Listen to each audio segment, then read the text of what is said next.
Baik, hari ini kita akan membahas ya bisnis model. Jadi bisnis model itu adalah satu pendekatan untuk mengetahui seperti apa bisnis kita, apa saja key activity-nya. Jadi ya intinya bisnis model ini adalah satu pendekatan yang kita gunakan untuk mengetahui suatu bisnis, dari mulai prosesnya, stakeholder yang terlibat, nilai atau value yang ditawarkan, ya, streamline daripada revenue, pendapatannya, streamline daripada biaya, ya, dan lain sebagainya dan lain sebagainya. Intinya kalau adik-adik ya, kemanapun Anda pergi, kalau misalnya Anda pengen mengetahui usaha apa yang yang sedang dijalankan dan lain sebagainya, maka kita menggunakan bisnis model seperti itu. Nah, dalam bisnis model sendiri ya, itu ada banyak pendekatannya. Ada yang disebut dengan bisnis model canvas, ya. Ada yang disebut dengan lean business model canvas. Ada yang disebut dengan social business model canvas. Jadi sebenarnya banyak sekali bisnis model yang bisa kita gunakan untuk mengetahui suatu usaha gitu ya. Ada social business model canvas, ada bisnis model canvas, ada lean business model canvas dan lain sebagainya. Nah, itu masing-masing pendekatan itu ada beberapa hal yang menjadi pembeda. Contohnya misalnya kalau kita berbicara tentang social business model, maka penekanannya ada pada aspek sosialnya. Kalau bicara tentang bisnis model kanvas, itu biasanya untuk usaha-usaha yang sudah berjalan. Tapi kalau misalnya untuk yang belum berjalan atau masih dalam tahapan konsep, tahapan ideasi, dan lain sebagainya, kita biasanya pakai lean model kanvas. Seperti itu ya. Baik, saya akan mulai bisnis model ya. Jadi apa sih yang dimaksud dengan bisnis model itu? Ya, jadi sebentar ini saya zoom dulu. Nah, ini ya.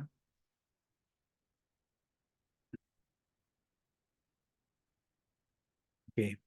Nah, bisnis model. Jadi kita mulai dulu dari bisnis model. Model mendeskripsikan bagaimana suatu organisasi, suatu kelompok gitu ya, menciptakan, mendeliver dan kemudian menangkap nilai in economic, social, cultural, and other context. Jadi, ia adalah satu cara untuk mendeskripsikan bagaimana suatu organisasi itu bisa menciptakan nilai, bisa mengirimkan, mendeliver nilai tersebut, dan menangkap nilai tersebut. Untuk beberapa konteks, ada konteksnya ekonomi, konteksnya sosial, budaya, dan lain sebagainya. The process of business model construction and modification is also called business model innovation and forms a part of business strategy. Jadi, konstruksi atau modifikasi dari bisnis model itu adalah inovasi. Kita sebut dengan inovasi bisnis model. Dan dia juga membantu membangun atau menciptakan strategi dalam melakukan usaha. Ya. Nah, banyak sekali bisnis model yang ada ya yang bisa kita adopsi. Ini adalah beberapa contoh, misalnya ada manufaktur, ya, ada distributor, ada retailer, agregator, e-tailer, franchise gitu ya. Ada subscriptions sampai marketplace. Ya, ini semua masing-masing punya pembedanya, ya. Contoh misalnya manufaktur. Ya, manufaktur itu adalah satu kerangka bisnis, satu model bisnis yang dia itu menciptakan ya menciptakan produknya sendiri. Ya, menciptakan produknya sendiri, kemudian dia jual sendiri. Dijualnya kemana? Dijualnya ke distributor atau ke retailer. Distributor itu apa? Distributor itu Ya, kadang-kadang dia tidak membuat produknya sendiri, dia hanya menjualkan produk yang sudah ada, yang sudah diproduksi oleh manufaktur, gitu ya. Ya, kemudian dijual kepada retailer atau kepada konsumen secara langsung. Ya, retailer juga gitu. Retailer itu ya dia retail ya, tidak memproduksi sebenarnya. Dia tidak memproduksi apa produknya sendiri, tapi dia menjualkan produk yang diproduksi oleh orang-orang lain. Ya, ada lagi misalnya bisnis model yang bentuknya seperti franchise. Ya, franchise itu seperti apa? Franchise itu seperti McDonald, seperti KFC misalnya. Kalau kita sebenarnya bisa buka gerai KFC atau gerai McDonald gitu ya. Tapi kita harus beli franchise-nya. Jadi kita ke perusahaan McDonald, kita bayar gitu ya untuk membeli franchise-nya. Nanti dari perusahaan McDonald gitu ya, dia akan mengajari kita bagaimana caranya membuat burger, bagaimana caranya kita membuat McFlurry gitu ya. Kemudian stafnya dilatih sama mereka, bahan-bahannya nanti disuplai sama mereka ya, kita tinggal menjalankan bisnisnya saja. Nah, ini kita sebut dengan franchising. Dan masih banyak lagi bisnis model yang bisa kita terapkan. Nah, nanti adik-adik bisa apa namanya mempelajari ya secara mandiri perbedaan dari masing-masing bisnis model yang sudah berkembang. Oke. Nah, sekarang kita akan belajar bisnis model Canvas. Bisnis model Canvas itu apa? Bisnis model Canvas itu adalah ya strategic management and entrepreneurial tool. Jadi dia itu adalah tool dari manajemen strategik dan entrepreneurial tool. Ya, it allows you to describe, design, challenge, invent, and pivot your business model. Jadi ketika kita menggunakan bisnis model Canvas ini, seakan-akan kita punya kanvas, kemudian kita taruh semua perjalanan bisnis itu dari mulai prosesnya, produknya, nilainya dan lain sebagainya, ya. Dan kita apa? Kita akan bisa untuk melakukan deskripsi, mendesain, menguji, menciptakan nilai baru atau produk baru atau jasa baru atau melakukan pivot. Ya, pivot itu artinya ganti strategi. Misalnya saya plan A saya seperti ini gitu. Ternyata nggak cocok sama market. Akhirnya saya harus membuat plan B, plan C dan lain sebagainya. Nah, ini adalah contoh daripada bisnis model Canvas. Ya, bisnis model Canvas itu sangat penting ya untuk bisnis. Kenapa? Karena selain dia itu adalah metode sederhana untuk menggambarkan proses bisnis kita, ya itu juga bisa di apa ya dimanfaatkan sebagai alat atau media untuk memberikan informasi sebelum kita mengambil keputusan. Ya, a business model canvas is a simple document that can help you cover the different parts of your business. This includes your offering in terms of product, service, customer segment, distribution channel, finances, dan lain sebagainya. Jadi dia memberikan gambaran secara utuh terkait dengan proses bisnis kita, produk kita, nilai, keuangan, distribusinya seperti apa, konsumen yang ditarget seperti apa. Jadi ini memberikan informasi yang cukup holistik ya dalam melakukan bisnis. Ya. In addition to this, a business model canvas is a great way for you to share details of your business in a brief and efficient way. Dan ia adalah cara kita untuk mendeskripsikan bisnis kita, ya, dengan cara yang efisien, dengan cara yang sederhana, gitu ya. Dan ini penting karena misalnya ya kita mau menghadap ke investor. Investor itu orang yang super sibuk, ya. Kita nggak bisa mendeskripsikan bisnis kita secara bertele-tele menghabiskan waktunya investor. Maka dari itu ada pendekatan yang kita sebut dengan lift pitching. Lift pitching itu apa? Kita melakukan pitching, kita mendeskripsikan produk kita di hadapan investor, itu dalam jangka waktu 4 menit. Seakan-akan investor itu hanya punya waktu mendengarkan pitching Anda ketika dia berada di lift. Jadi misalnya investor mau naik ke lantai 14 gitu ya. Nah, Anda cuma punya waktu 2-3 menit untuk menjelaskan ide bisnis Anda, yaitu ketika investor berada di dalam lift dari lantai 0 ke lantai ke 11 atau 14 misalnya. Nah, kalau kita nggak punya tools, kalau kita nggak punya metode untuk menyampaikan apa yang harus kita sampaikan, nanti kita akan bertele-tele dan itu akan membuang waktu investor. Maka dari itu kita perlu tools yang bisa kita gunakan untuk apa? Menjelaskan ide bisnis kita, menjelaskan pitching kita dengan waktu yang sangat singkat ya. Dan harapannya poin-poin penting dari ide bisnis kita itu bisa kita sampaikan ya. Selain itu kita juga bisa menggunakan bisnis model Canvas untuk menjelaskan alur model bisnis kita untuk orang-orang yang baru masuk di dalam perusahaan kita. Dan dengan menggunakan teknik ini, tools ini, saya rasa ini akan mempercepat pemahaman mereka dalam memahami proses bisnis yang ada. Ya. Nah, jadi kenapa kita menggunakan bisnis model Canvas? Yang pertama, dengan menggunakan bisnis model Canvas, kita bisa menggambarkan existing bisnis modelnya seperti apa. Kita bisa melakukan visualisasi, kemudian mengkomunikasikan secara simpel melalui satu alur cerita yang ada di dalam bisnis model kita. Kemudian kita juga bisa melakukan mendesain new business model. Jadi misalnya ya kita diminta untuk menggarap produk baru atau menciptakan menciptakan ide bisnis baru. Kita bisa menggunakan bisnis model Canvas untuk apa? Melakukan desain bisnis apa yang kira-kira bisa kita kembangkan. Selain itu juga kita bisa memanage portfolio dari beberapa bisnis yang kita punya untuk kita satukan di dalam satu model bisnis.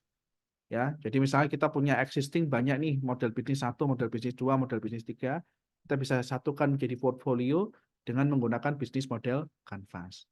Ya. Nah, ini hal-hal yang apa namanya hal-hal yang bisa kita lakukan ya untuk memberikan brief information terkait dengan bisnis yang kita punya.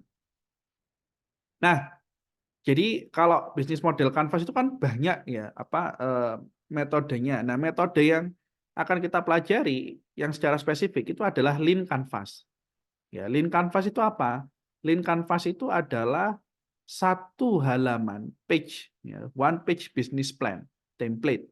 Jadi dia itu adalah template berisi satu halaman yang dikembangkan oleh Ash Maurya yang bisa membantu kita untuk memberikan informasi, memberikan gambaran terkait dengan bisnis kita. Ya, kenapa kok kita menggunakan template ini? Yang pertama, fast, cepat, karena template-nya sangat sederhana, tinggal ngisi, tinggal kita jelaskan apa-apa saja yang menjadi komponen.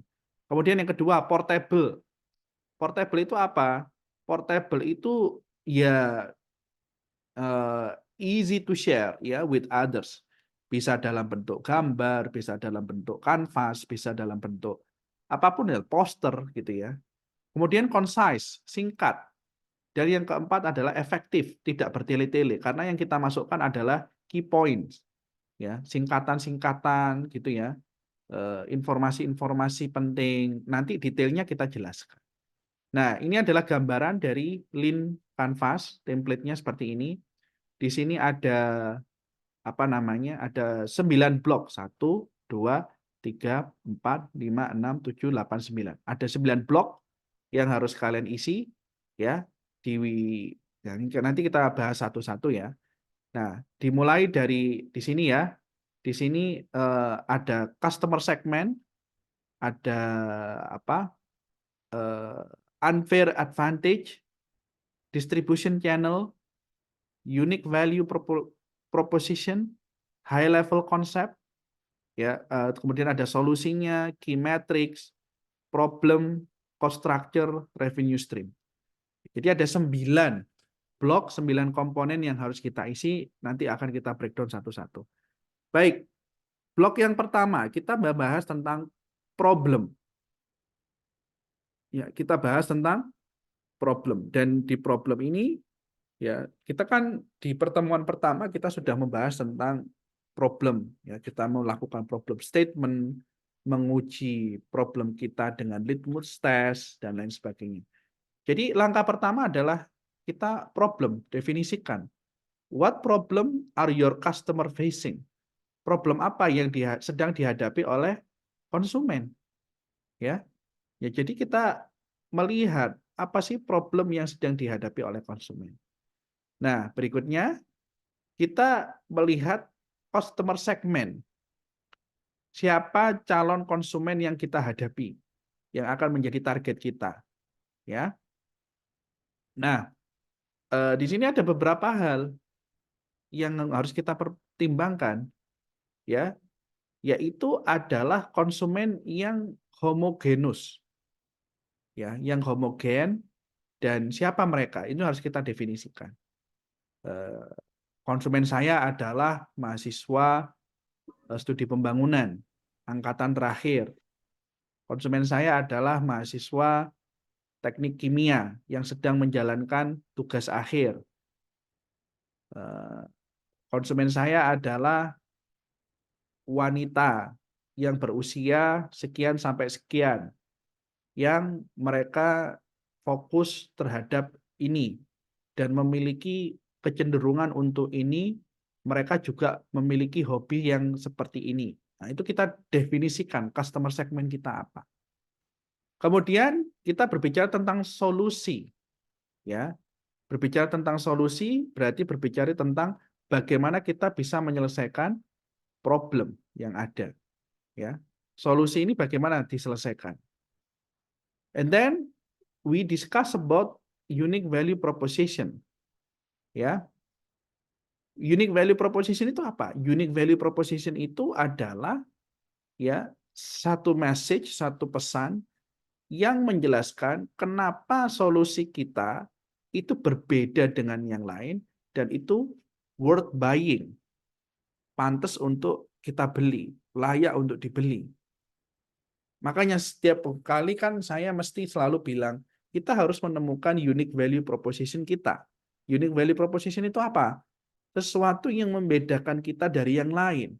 Sesuatu yang membuat kita itu pantas untuk dibeli. Produk kita pantas untuk dijual. Produk kita pantas untuk diperebutkan. Nah, itu namanya unique value proposition.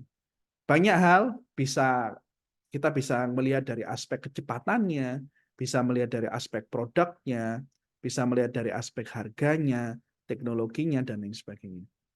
Ya. Nah, saya rasa kemarin kita punya tugas ya untuk membuat unique value proposition kita dan kita bisa menggunakannya. And then we have channel. Channel itu apa? Channel itu berkaitan dengan how does each of your customer segment want to engage? What should be their point of interaction? How do you get, keep, and grow your customer? Berbicara tentang bagaimana kita bisa approach konsumen kita. Melalui cara apa? Bagaimana kita bisa engage dengan konsumen kita? Bagaimana kita bisa berinteraksi dengan konsumen kita? Ya, cara untuk berinteraksi ini kan banyak. Ada memang misalnya ya, kalau kita berbicara rumah makan atau restoran, ada yang misalnya kalau di restoran yang fine dining gitu ya, fine dining itu kan nanti ada chefnya yang kemudian bertanya bagaimana masakan saya, apa kira-kira yang bisa saya lakukan untuk memperbaiki, untuk improvement dan lain sebagainya. Nanti beda dengan warteg. Warteg itu ya wes seadanya yang dibeli. Beda lagi dengan buffet. Buffet kita tinggal ngambil nanti totalan di akhir. Beda lagi ketika Anda misalnya datang ke penjual bakso pinggir jalan, adanya itu tinggal dipanggil ya wis tinggal makan gitu ya. Beda lagi dengan misalnya rumah makan yang Anda harus pre-order dulu. Jadi bagaimana kita berinteraksi dengan konsumen itu tidak hanya satu dua cara, tapi banyak caranya. Dan kita harus tetapkan kita mau approach konsumen kita dengan cara apa. Ya. Kemudian ada yang namanya revenue stream. Bagaimana kita bisa mendapatkan pendapatan dengan cara apa? Ada nggak pendapatan tambahan? Ada nggak pendapatan tetap? Contoh misalnya, saya jualan restoran, saya punya restoran. Pendapatan tetap saya adalah ya dari orang pesan makanan saya. Tapi saya juga punya pendapatan tambahan. Dari mana? Dari sisa-sisa makanan yang kemudian saya jadikan kompos. Nah, kompos itu saya jual kepada para petani, contoh misalnya. Ya, itu adalah pendapatan tambahan. Pendapatan tambahan lain, misalnya saya juga mengadakan training untuk membuat makanan-makanan tertentu. Saya membuka catering, saya membuka jasa konsultasi terkait dengan makanan. Nah, itu adalah revenue stream-nya. Ada lagi cost structure. Cost structure itu apa? Cost structure itu ya berkaitan dengan biaya yang kita keluarkan untuk menghasilkan revenue itu. Apa saja biaya yang harus kita keluarkan? Cost structure-nya gimana? Ya, adakah misalnya fixed cost-nya apa, variable cost-nya apa, cost yang membengkak atau mengambil proporsi tertinggi dari keseluruhan biaya. Nah, itu kita ceritakan di cost structure. Lalu ada key metrics. Key metrics itu apa? Key metrics itu adalah aktivitas-aktivitas kunci yang ia harus kita hitung untuk melihat apakah kita berhasil atau tidak. Contoh misalnya, key metric saya adalah penjualan saya di Ramadan ini harus melampaui 50 juta. Penjualan hamper saya itu dalam Ramadan ini harus melampaui 100 juta. Ini contoh saja. Jadi kita harus punya contoh key metrics, key activities apa saja yang kira-kira itu bisa kita hitung dan jadikan acuan atau patokan gitu ya. Dan itu adalah penting dalam proses usaha kita. Terus kemudian unfair advantage. Unfair advantage itu apa? Kemarin kita bicara tentang unfair advantage, yaitu solusi yang tidak bisa di-copy atau dibeli secara mudah oleh kompetitor yang lain. Ya, masih ingat nggak dengan cerita Wagyu, daging Wagyu yang ada di kota Kobe, Jepang? Kenapa kok dia menjadi daging termahal di dunia? Karena di Kobe ya itu tanahnya itu bisa menghasilkan kualitas rumput yang sangat-sangat baik sehingga menciptakan cita rasa tertentu. Dan itu tidak ditemukan cita rasa tersebut di daging-daging sapi yang lain. Hanya ada di daging sapi yang sapinya itu makan dan dibesarkan, diternak di kota Kobe, Jepang. Nah, itu adalah unfair advantage. Kita nggak bisa, misalnya di Surabaya gini, datengin sapi dari Kobe, kemudian dipakani rumput sini, kemudian jadinya dagingnya enak seperti yang asli dari sana. Nggak bisa seperti itu. Itu nggak bisa dibeli. Itu nggak bisa dibeli, itu nggak bisa di-copy, dan itu yang kita sebut dengan unfair advantage. Kita punya nggak unfair advantage kita? Contoh misalnya, kita punya networking yang sangat bagus. Kita punya teknologi yang sangat bagus, yang mana itu tidak bisa di-copy, tidak bisa diimitasi oleh yang lain. Nah, itu kemudian menjadi unfair advantage. Ya. Nah, setelah kita ini melihat ke-9 aspek ini, lalu kemudian kita mulai menjawab, dan jawabannya itu ya adalah singkat-singkat. Singkat-singkat saja, poin-poin dan sebagainya. Contoh misalnya, ini ada contoh ya yang mungkin kita bisa perhatikan di sini. Ini lean canvas dari kopi terkenal Starbucks ya. Problemnya apa? Problemnya people have few choice for freshly brewed high quality coffee. Jadi Starbucks ketika mereka berdiri ya problemnya apa? Problemnya adalah kita nggak punya coffee shop yang benar-benar bagus, yang fresh, yang menawarkan produk berkualitas gitu ya, dan itu susah diakses misalnya. Lalu solusinya apa? kita bring Italian coffee house tradition to the US. Jadi kita membawa tradisi minum kopi orang-orang Italia ke US. Ya, customer segmentnya siapa? Coffee drinkers, mereka yang membeli kopi. Ya, early adoptersnya siapa? People who brew their coffee at home. Early adoptersnya adalah orang-orang pertama beli adalah mereka yang sering untuk meracik kopi mereka sendiri di rumah, contohnya. Ya, unique value propositionnya apa? A third place between work and home. Oh, berarti dia penempatannya berada di antara daerah perkantoran. Sehingga apa? Ketika orang perkantoran istirahat, mereka nggak perlu pulang ke rumah untuk hanya sekedar minum kopi, tapi mereka bisa beli ke Starbucks, gitu ya. Unfair unfair advantage-nya apa? Mereka punya kekuatan komunitas, convenience, ya, kemudahan dan accessibility-nya. Jadi karena dia terletak di daerah perkantoran, jadi orang-orang kantor nggak perlu pulang ke rumah, mereka bisa stay di cafe, enjoy coffee gitu ya. Mereka bisa beli snack, bisa beli roti di sana dan lain sebagainya. Ya, let's see when we have the problem, what is the existing alternative? Ya, mereka bisa beli kopi di supermarket, Dunkin Donuts atau McDonald, tapi kan mereka tidak spesialisasi di kopi gitu ya. Dan juga home brewed coffee, kopi racikan di rumah. Tapi kan itu kan perlu waktu ya, perlu waktu, harus pulang ke rumah, harus giling sendiri kopinya gitu ya. Jadi ya nggak convenience. Key matrix-nya apa? Key matrix adalah keberhasilan dari proses bisnis ini adalah yang pertama number of cup served, berapa jumlah porsi yang terjual, number of customer, berapa jumlah konsumen yang didapat, average revenue per customer, berapa pendapatan per customer yang mereka bisa dapatkan, gitu ya.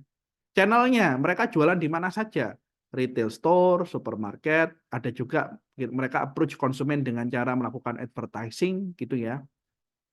Kemudian cost structure-nya apa? Mereka butuh people, ya, barista ya. Kalau kopi itu apa? Barista. Kalau orang yang bikin kopi disebut apa? Barista. Barista, Pak, ya, Pak. Barista ya. Ya, berarti people-nya di sini adalah cost structure-nya mereka meng-hire atau menggaji barista. Kemudian juga ada retail store cost. Ya, ini adalah untuk sewa ruko, untuk sewa tempat jualan dan lain sebagainya. Terakhir revenue stream. Revenue stream-nya mereka dapat dari mana? Ya, coffee $3 per cup. Kemudian ada biji kopi yang mereka jual. Jadi mereka tidak hanya menjual kopi, tapi juga menjual biji kopi yang nanti mereka bisa seduh di rumah. Mereka bisa giling di rumah, seperti itu ya. Dan itu mereka jual $10 per kantong. Kemudian ini terakhir ya, setelah kita ini, kita ada riskiest assumption. Ya, what is the risky assumption? Some assumption are considered risky. Jadi ada beberapa asumsi. Ini kan tadi kan asumsi-asumsi kan. Ya, some assumption are considered risky, mainly because they can result in a product's failure to perform in the marketplace. Business have failed because their assumption were wrong and they didn't take the necessary precaution to address those false assumption. Jadi ini karena ini belum dimulai, karena ini masih ada tahap pertama, tahap awalan gitu ya. Maka kita landaskan ini berdasarkan asumsi-asumsi. Ya, dan kita harus memiliki pemikiran atau analisa terkait dengan risky assumptions-nya apa. Ya. Risky assumption-nya apa? Risky assumption-nya adalah apa kira-kira asumsi-asumsi yang mungkin gagal, yang mungkin tidak bisa tercapai dengan baik. Ya. There are 3 buckets that your main assumption are going to fall under. So, ada 3 karakteristik ya yang bisa saja mengklasifikasikan bisnis kita mau fokus ke assumption yang berfokus pada produk, fokus pada market, atau business and execution capability. Ya. Nah, ini ada beberapa pertanyaan yang bisa kita bisa kita gunakan untuk menjawab asumsi-asumsi yang beresiko. Coba kita buka ya. Nah, di sini kita bisa buka di bisnis model handout-nya.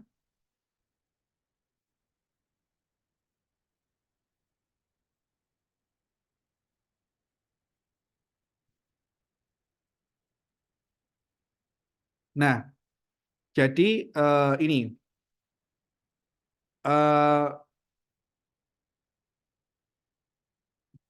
jadi ini adalah asumsi-asumsi produk yang bisa kita gunakan ya, atau tools yang bisa kita gunakan untuk membuat asumsi terkait dengan produk. Yang pertama berkaitan dengan product assumptions. Asumsi-asumsi produk kita itu apa saja dan kira-kira asumsi-asumsi apa yang harus kita pertimbangkan untuk memastikan bahwa bisnis ini bisa jalan. Contoh misalnya, produk kita bisa berjalan ketika biaya inputnya murah. Kalau biaya inputnya lebih dari sekian, kita nggak bisa jualan di pasar karena terlalu tinggi harganya. Contoh. Jadi aspek-aspek yang harus kita perhatikan untuk menilai ya apakah bisnis kita ini masih layak untuk dikembangkan atau tidak. Kemudian kita punya market assumptions. Ya, market assumption itu berkaitan dengan pasar. Ya, apa asumsi-asumsi yang kira-kira harus kita perhatikan dan akan mengaruhi keberhasilan dari usaha kita. Contoh misalnya asumsi pasar itu berkaitan dengan competitors. Kalau saya tidak bisa bersaing dengan produk X, maka saya tidak akan bisa bertahan di market lebih dari 5 tahun. Kalau saya berjualan di pasar ini, maka saya harus memperhatikan ini. Kalau saya berjualan di tipikal pasar yang seperti ini, maka saya harus berhati-hati dan hal ini yang harus kita perhatikan. Nah, itu adalah risky assumption. Ada lagi berkaitan dengan bisnis dan execution capability. Ya, berkaitan dengan kapasitas kita sebagai seorang produsen untuk memproduksi. Bisa nggak kita memproduksi? Ya. Contoh misalnya, ya, saya bisa memproduksi ketika saya memiliki alat ini. Nah, kalau alat ini nggak ada, kalau alat ini rusak, maka saya tidak bisa memproduksi. Nah, kalau sampai seperti itu terjadi, ya, maka ini merupakan hal yang sangat beresiko. Dan kita harus memastikan bahwa alat tersebut bisa berjalan dengan baik. Ya. Nah, adik-adik nanti bisa menuliskan apa saja asumsi-asumsi dan kemudian mengujinya, menguji hipotesanya. Ya, apakah misalnya asumsi yang ada di produk ini benar-benar berbahaya atau tidak? Nanti kita beri proof or disapprove. Ya, begitupun juga dengan asumsi yang kedua, hipotesa yang kedua, kita bikin hipotesanya. Misalnya asumsi berkaitan dengan pasar ya. Saya hanya bisa berjualan di tipe pasar yang seperti ini. Ya, betul nggak produk kita hanya bisa berjualan di tipe pasar yang seperti ini? Jangan-jangan kita bisa berjualan di banyak tipe pasar. Contoh misalnya kita bisa jualan online, bisa juga jualan offline.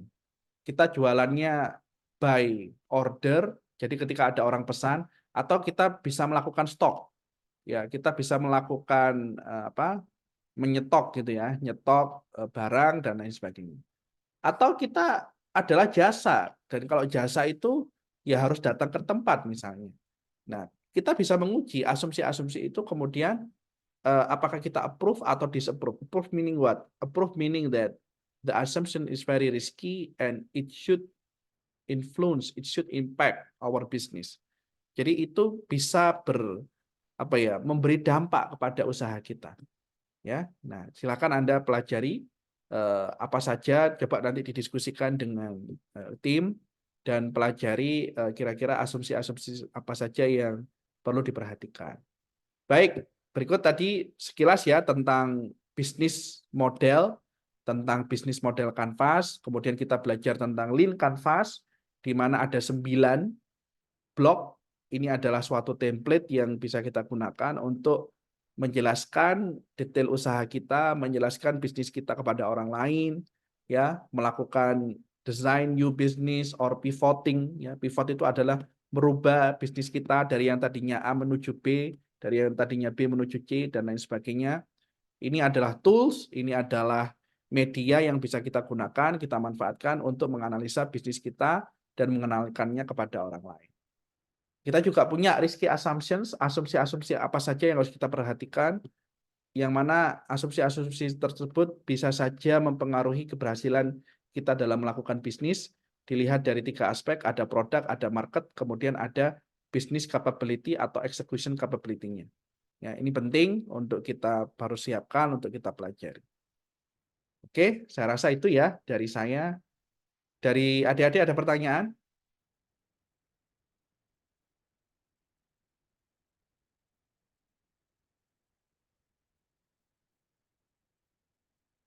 Jadi tugasnya adalah menyiapkan bisnis model canvas dan asumsi beresiko tadi ya, risky assumptions tadi ya. Nah, silahkan adik-adik berdiskusi dengan tim masing-masing, mulai menyicil bisnis model canvasnya. Ya, insya Allah nanti kita mengambil satu materi lagi setelah Lebaran dan kita akan mengumpulkan time milestone yang kedua. Ya, bisa dipahami ya.